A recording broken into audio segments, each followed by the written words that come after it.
Tetapi kalau mereka menolak Roh Kudus, lalu Roh Kudus ngomong dan ditolak terus-menerus, artinya tidak pernah mau menerima, tidak pernah mau percaya terhadap apa yang Roh Kudus katakan, maka mereka akan menjadi orang terhukum.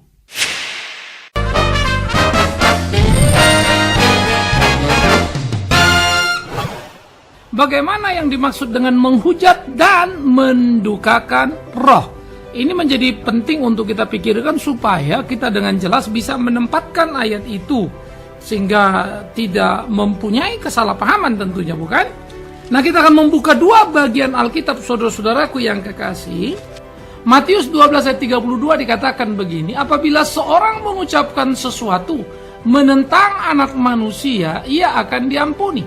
Tetapi jika dia menentang Roh Kudus, ia tidak akan diampuni di dunia ini, tidak, dan di dunia yang akan datang pun tidak. Ini tentang penghujatan kepada Roh Kudus, ya.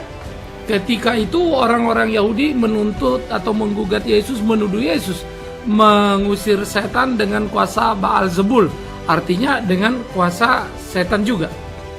Kemudian di dalam Efesus 4 ayat 30 dikatakan begini, dan janganlah kamu mendukakan Roh Kudus Allah yang telah memeteraikan kamu menjelang hari penyelamatan.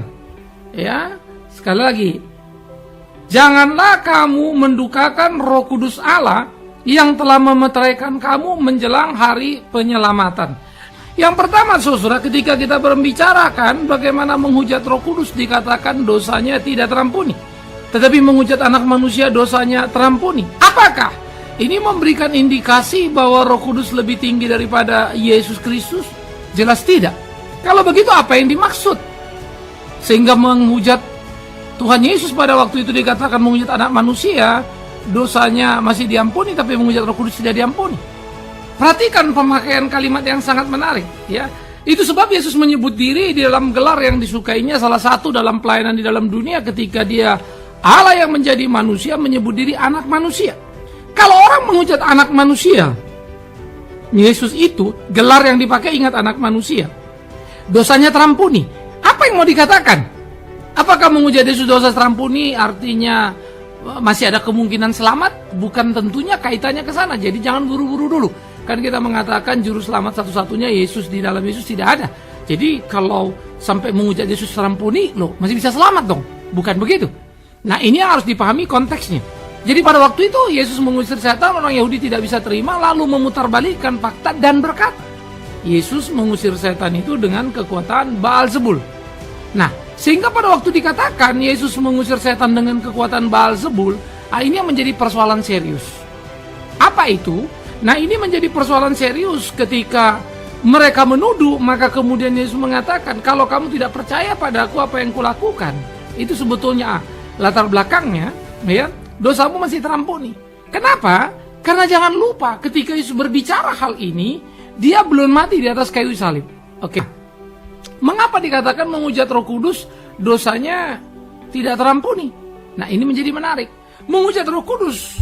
Nah, sesudah Yesus naik ke surga, dikatakan Roh Kudus akan datang. Bukan berarti belum datang. Kita sudah belajar hal itu, bukan?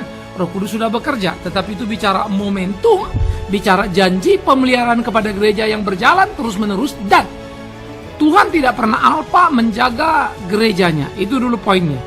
Tuhan tidak pernah alpa menjaga gerejanya. Sehingga di dalam bagian poin Tuhan tidak pernah alpa menjaga gerejanya, Tuhan menjaga, menuntun betul-betul gerejanya supaya gerejanya berjalan pada jalan yang dikehendaki oleh Tuhan itu. Nah, inilah peran Roh Kudus terus. Nah, kalau kemudian mereka menghujat Yesus, dalam hal ini menyebut gelar anak manusia dosanya tidak terampuni, tetapi jangan lupa masih ada waktu, kan begitu kan?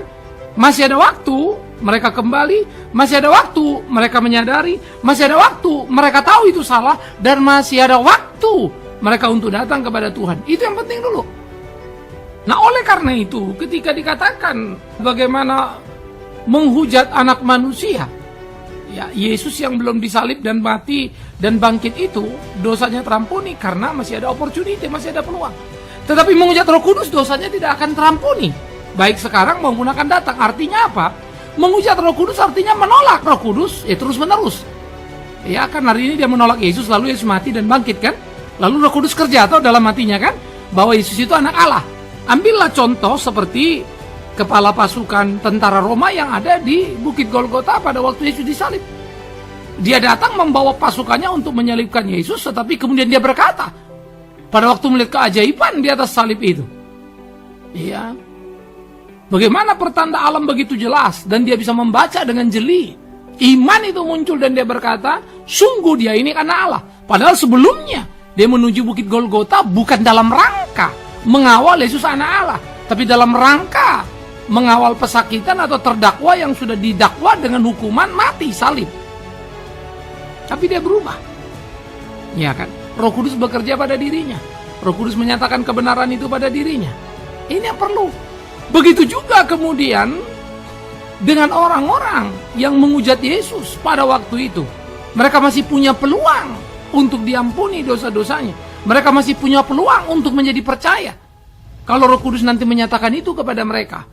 Ya, sehingga sesudah Yesus mati bangkit, misalnya Roh Kudus kerja lagi, ya banyak kemudian orang-orang yang menjadi percaya, menjadi pengikut Yesus yang tadinya bukan pengikut Yesus, bukan? Kita tahu itu. Nah, Roh Kudus bekerja.